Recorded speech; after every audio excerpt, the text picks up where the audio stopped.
तुम्हाला माहिती आहे का पितृपक्षाची सुरुवात कधीपासून झाली येते याबद्दल निश्चित ऐतिहासिक पुरावा उपलब्ध नसला तरी हिंदू धर्मातील महाभारत रामायण अशा महान धार्मिक ग्रंथातून आणि काही पौराणिक कथांमध्ये याचा वेगवेगळा उल्लेख आढळतो। त्यातलीच महाभारतातली कर्णासंबंधीची एक कथा फारच प्रसिद्ध आहे। मृत्यूनंतर दानशूर कर्ण स्वर्गात गेला तेव्हा त्याला खाण्यासाठी फक्त सोनं आणि चांदी मिळाली। तेव्हा त्याने इंद्रदेवाला सांगितलं की मला फार भूक लागली।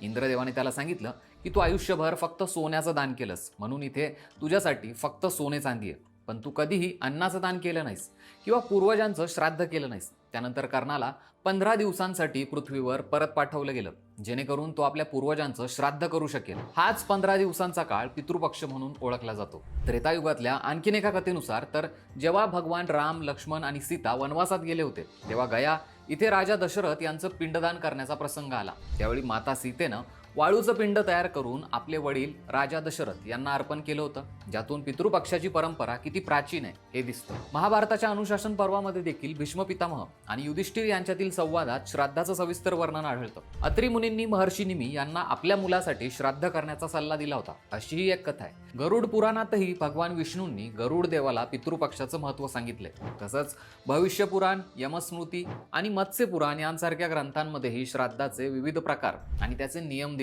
उदाहरणार्थ भविष्य पुराणात 12 प्रकारच्या श्राद्धांचा उल्लेख आहे। या ग्रंथानुसार वर्षभरात एकूण 96 श्राद्धांचे प्रसंग आहेत, ज्यापैकी पितृपक्ष हा सर्वात महत्त्वाचा मानला जातो। या सर्व पौराणिक कथा आणि संदर्भांवरून असं लक्षात येतं की पितृपक्षाची परंपरा ही खूप प्राचीन असून ती मानवी जीवनातील धर्म, अध्यात्म आणि पूर्वज सन्मान या मूल्यांशी खोलवर जोडलेली आहे। यावर तुमचं मत काय? कमेंट करून नक्की सांगा।